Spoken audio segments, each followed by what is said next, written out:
മലയാളത്തിലെ പ്രശസ്ത നോവലിസ്റ്റ് ശ്രീ മലയാറ്റൂർ രാമകൃഷ്ണന്റെ വേരുകൾ എന്ന നോവലിലെ ഒരു ഭാഗമാണ് പാഠഭാഗം. തമിഴ് സംസ്കാരം മലയാളത്തിലേക്ക് സന്നിവേശിപ്പിച്ച എഴുത്തുകാരനാണ് മലയാറ്റൂർ. കേരളത്തിലുള്ള ഒരു തമിഴ് അയ്യർ കുടുംബത്തിന്റെ കഥയാണ് വേരുകൾ പറയുന്നത്. മലയാറ്റൂരിന്റെ ആത്മകഥാംശമായ നോവലാണ് വേരുകൾ എന്ന് വേണമെങ്കിൽ പറയാം. കാരണം രഘു എന്ന മുഖ്യ കഥാപാത്രം നോവലിസ്റ്റ് തന്നെയാണ്. നോവലിസ്റ്റിന്റെ വേദനകളാണ് രഘു എന്ന കഥാപാത്രത്തിലൂടെ അവതരിപ്പിച്ചിരിക്കുന്നത്. വേരുകൾ എന്ന നോവലിലെ 12ാം അധ്യായമാണ് നമുക്ക് പാഠ്യവിഷയമായി തന്നിരിക്കുന്നത്. മലയാറ്റൂർ എന്നറിയപ്പെടുന്ന മലയാറ്റൂർ രാമകൃഷ്ണൻ ജനിച്ചത് 1927 മെയ് 27-നായിരുന്നു. കേരളത്തിൽ പാലക്കാട് ജില്ലയിലാണ് അദ്ദേഹം ജനിച്ചത്. പാലക്കാട് കൽപ്പാത്തി എന്ന് പറയുന്ന സ്ഥലത്ത്.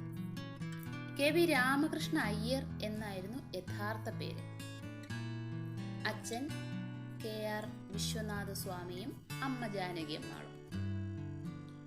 അച്ഛൻ്റെ ജോലി സ്ഥലം പല സ്ഥലങ്ങളായി മാറിയതിനാൽ അദ്ദേഹത്തിൻ്റെ വിദ്യാഭ്യാസവും പല സ്ഥലങ്ങളിലായിരുന്നു.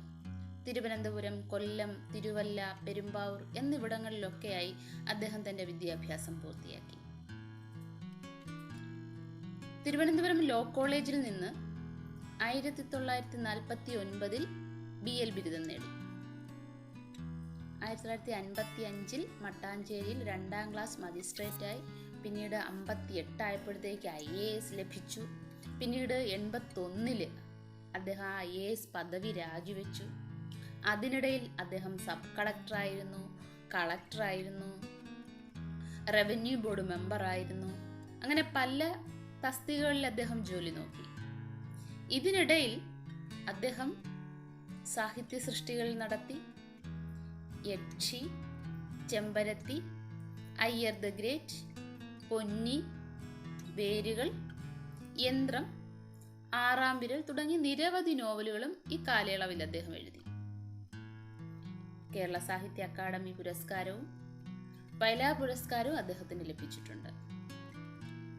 1997 ഡിസംബർ 27 അദ്ദേഹം അന്തരിച്ചു. ഇനി നമുക്ക് വേരുകൾ എന്ന നോവലിനെ കുറിച്ച് അല്പം അറിയാം.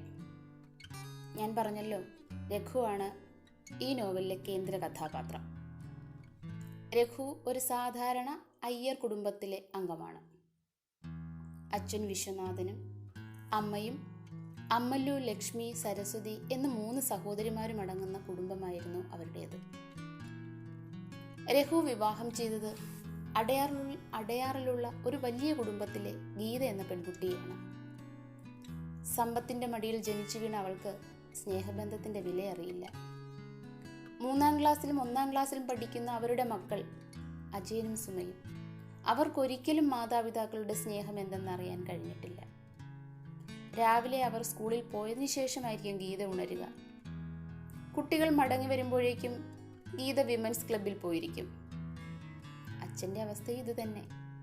വൈകുന്നേരം മടങ്ങിയെത്തുമ്പോഴേക്കും കാര്യസ്ഥൻ ശങ്കരൻ അവരെ എവിടെയെങ്കിലും നടക്കാൻ കൊണ്ടുപോയിരിക്കും.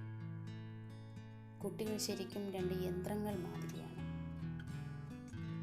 ഗീതയുടെ വലിയ ആഗ്രഹമാണ് വിമൻസ് ക്ലബിലെ തൻ്റെ സുഹൃത്തുക്കൾക്കുള്ളതിനേക്കാൾ വലിയൊരു വീട് വയ്ക്കുക എന്നുള്ളത്.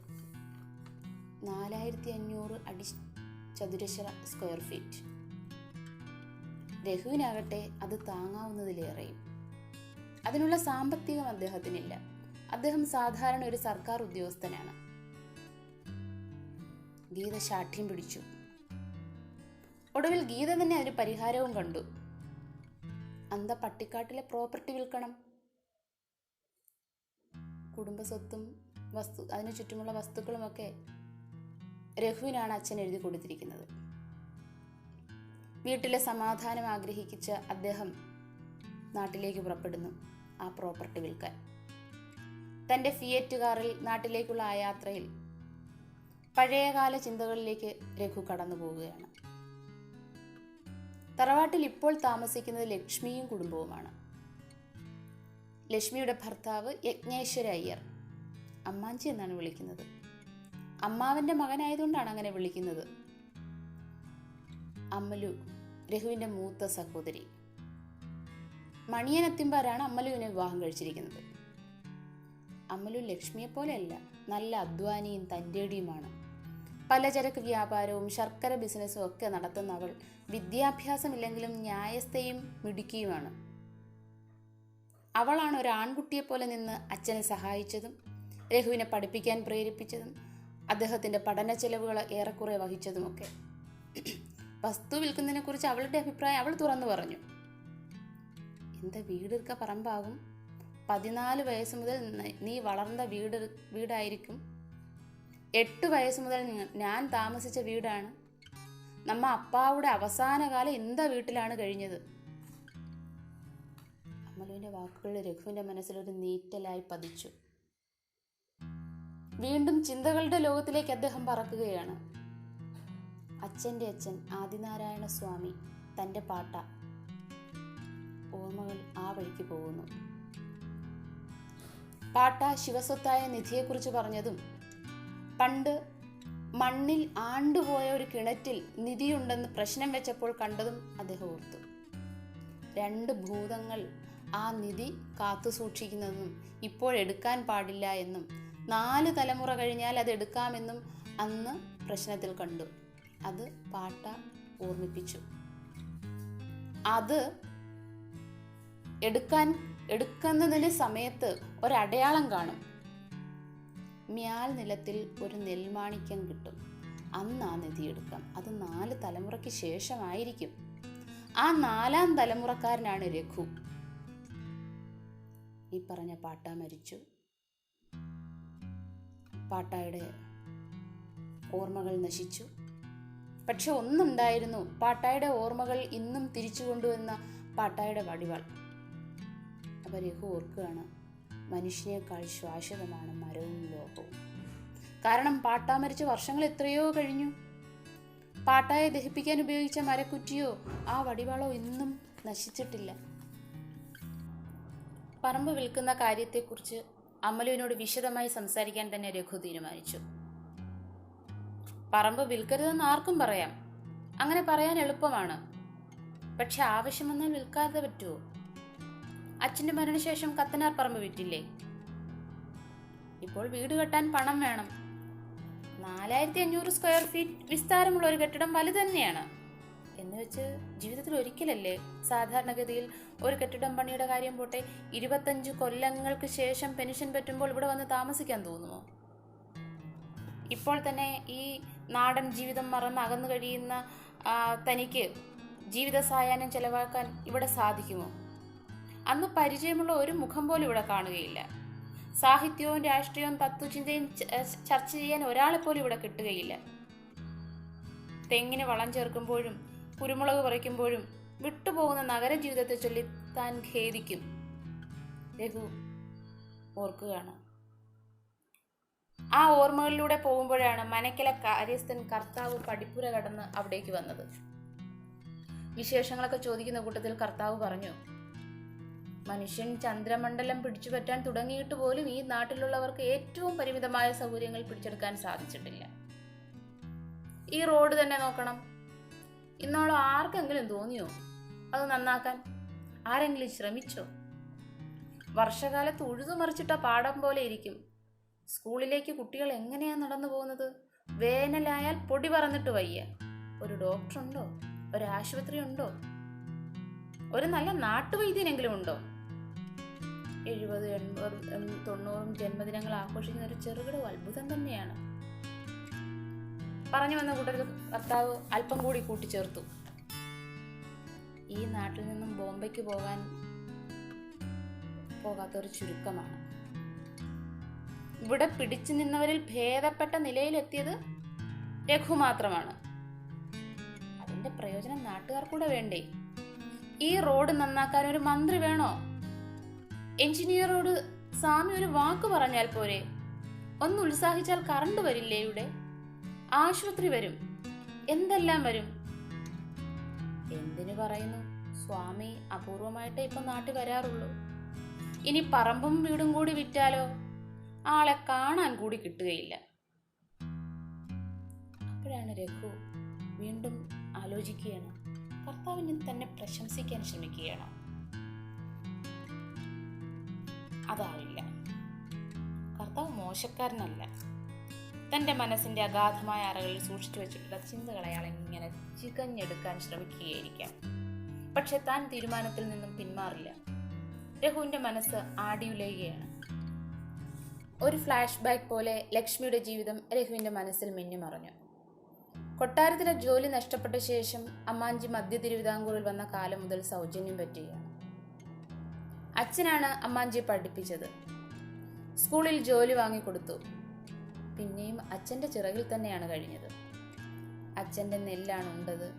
വസ്ത്രങ്ങൾക്ക് പോലും മറ്റുള്ളവരെ ആശ്രയിച്ചു.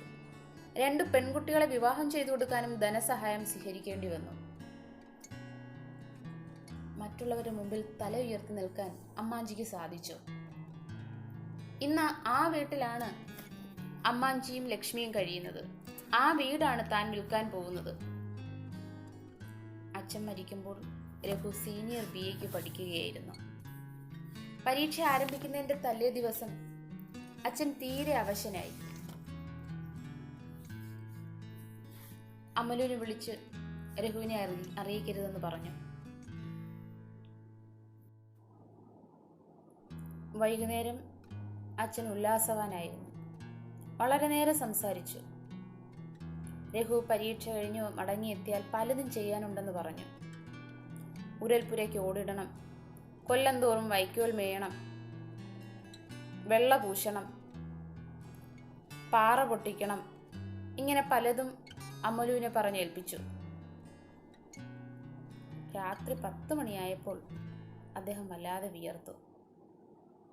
കുറെ വെള്ളം കുടിച്ചു. അപ്പോഴേ അദ്ദേഹത്തിന് എന്തോ അസ്വസ്ഥത തോന്നിക്കഴിഞ്ഞിരുന്നു. അമലുവിനെ വിളിച്ചു പറഞ്ഞു, ഞാൻ ചത്തുപോന്നാലും രഘുവിനെ അറിയിക്കാൻ വേണ്ട. പരീക്ഷ കഴിഞ്ഞ് അറിയിച്ചാൽ മതി. നീ എന്നോട് മൂത്ത പിള്ളയും മാതിരി. നീ തീ കൊളുത്തിനാൽ പോരും. അമലു ഏങ്ങലടിച്ചു കരഞ്ഞു. എങ്കിലും ശവദാഹം നടത്താൻ ഒരു സ്ത്രീയെ ശാസ്ത്രവും വേദവും അനുവദിക്കാത്തതിനാൽ രഘുവിനെ അറിയിക്കേണ്ടി വന്നു. രഘു ശവദാഹം കഴിഞ്ഞ് മറ്റു കർമ്മങ്ങളൊക്കെ മാറ്റിവെച്ചുകൊണ്ട് പരീക്ഷ എഴുതാൻ പോയി. എല്ലാ വിഷയങ്ങളും 1-ാം ക്ലാസ്സിൽ തന്നെയാണ് ജയിച്ചത്. ആ പരീക്ഷാമുറിയിൽ അച്ഛൻ്റെ ആത്മാവ് ചുറ്റിക്കറങ്ങുന്നുണ്ടായിരുന്നു. പിന്നീട് BL പരീക്ഷ പാസ്സായി, വക്കീലായി ജോലി ചെയ്തു. പിന്നീട് അതിനുശേഷമാണ് സർക്കാർ ഉദ്യോഗത്തിന്റെ മായാലോകത്തിലേക്ക് അദ്ദേഹം കടന്നു ചെല്ലുന്നതും IAS എഴുതുന്നതും അദ്ദേഹം ഒരു കളക്ടറായി ജോലി ചെയ്യുന്നതും. പക്ഷെ അത് കാണാൻ ആ പാവപ്പെട്ട അച്ഛനില്ലായിരുന്നു. കുറഞ്ഞത് 35 മാർക്കെങ്കിലും വാങ്ങണമെന്ന് എപ്പോഴും പറഞ്ഞു പോകുന്ന ആ അച്ഛൻ രഘു അറിയാതെ ആ മരക്കുറ്റിയിൽ നോക്കി മൂകമായ അച്ഛനോട് സംസാരിക്കുകയാണ്. 35അല്ല 70-80 മാർക്കുകൾ വാങ്ങാമെന്നും 1-ാം ക്ലാസ് നേടുമെന്നും എനിക്ക് വളർച്ചയുണ്ടാകുമെന്നും അദ്ദേഹം കരുതിയിരുന്നിരിക്കണം. അതുകൊണ്ടാണ് ആ മകനെ പഠിപ്പിച്ചതും മരണത്തിന് പോലും അവൻ എത്തരുതെന്നും അവൻ പരീക്ഷയിൽ നല്ല വിജയം വാങ്ങണമെന്നും ആ അച്ഛൻ തീരുമാനിച്ചത്. ആ അച്ഛൻ്റെ ആഗ്രഹം ആ മകൻ സാധിച്ചു കൊടുത്തു.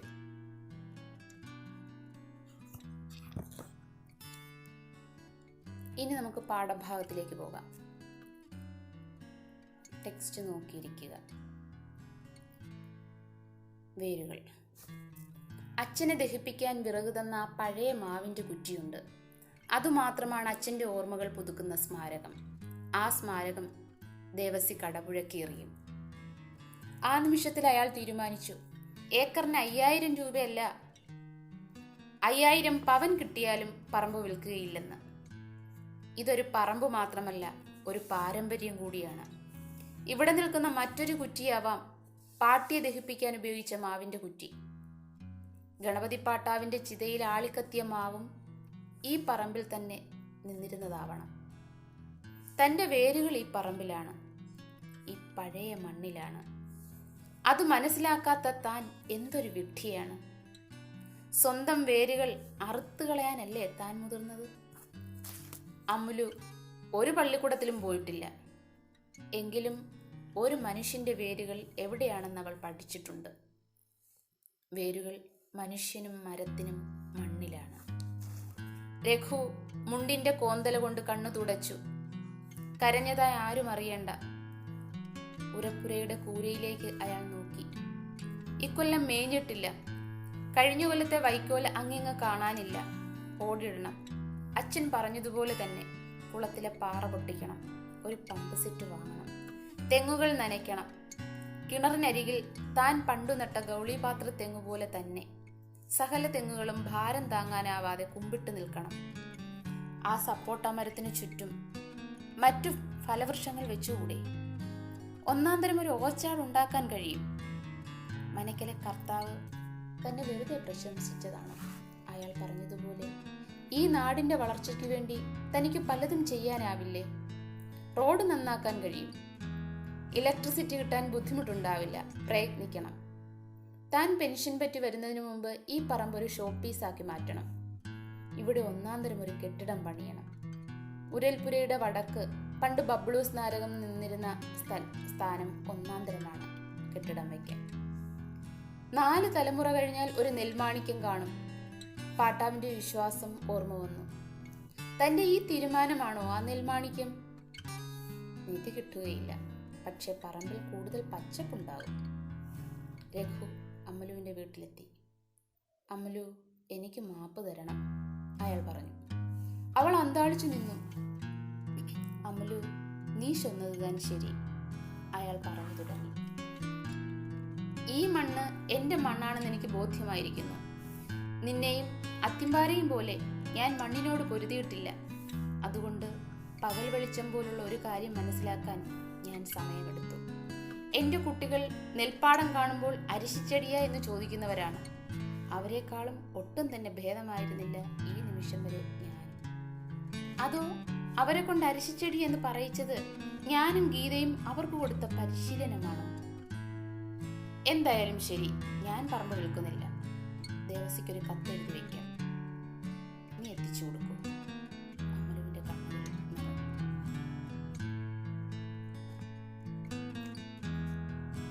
അച്ഛനെ ദഹിപ്പിക്കാൻ വിറക് തന്ന പഴയ മാവിന്റെ കുറ്റി അത് രഘുവിനെ പഴയകാല ഓർമ്മകളിലേക്ക് കൊണ്ടുപോവുകയാണ്.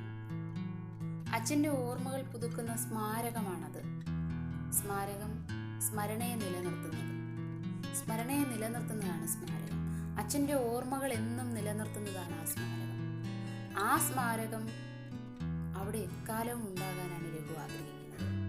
ഒരുപക്ഷെ ദേവസിക്ക് ആ പറമ്പ് വിറ്റാൽ ദേവസി ആ സ്മാരകം, ആ അച്ഛൻ്റെ ഓർമ്മകൾ നിലനിൽക്കുന്ന പഴയ മാവിൻ്റെ കുറ്റി കടപുഴക്കി എറിയും, വലിച്ചു ദൂരെ കളയും. തൻ്റെ ഓർമ്മകളാണ് അവിടെ നശിക്കുന്നത്. തൻ്റെ അച്ഛൻ്റെ ഓർമ്മകളാണ് ദേവസി വലിച്ചെറിയുന്നത്. ഒരിക്കലും അതുകൊണ്ട് ആ പറമ്പ് വിൽക്കില്ല എന്ന് രഘു തീരുമാനിക്കുക. ഒരുപക്ഷെ ഏക്കറിന് 5000 അല്ല 5000 പവൻ കിട്ടിയാൽ പോലും വിൽക്കില്ല എന്ന ഒരു തീരുമാനം രഘുവിനെ കൊണ്ട് എടുപ്പിക്കുന്നത് ആ സ്മാരകമാണ്. അതൊരു പറമ്പ് മാത്രമല്ല, ഒരു പാരമ്പര്യം കൂടിയാണ് എന്ന് രഘു തിരിച്ചറിയുന്നു. നമുക്കും ഒരു പാരമ്പര്യമുണ്ട്. ആ പാരമ്പര്യത്തിൽ നിന്ന് പിന്മാറാൻ നമ്മളും നമ്മുടെ മാതാപിതാക്കളുടെ ആഗ്രഹിക്കാറില്ല. അതവരോട് ചോദിച്ചാൽ അറിയാം. അവിടെ നിൽക്കുന്ന ഓരോ കുറ്റിയും ഓരോ പാരമ്പര്യമാണ്. നമ്മുടെ തറവാട്ടിൽ കാണുന്ന ഓരോന്നും നമ്മളെ ഓരോ ഓർമ്മകളിലേക്ക് കൊണ്ടുപോവുകയാണ്.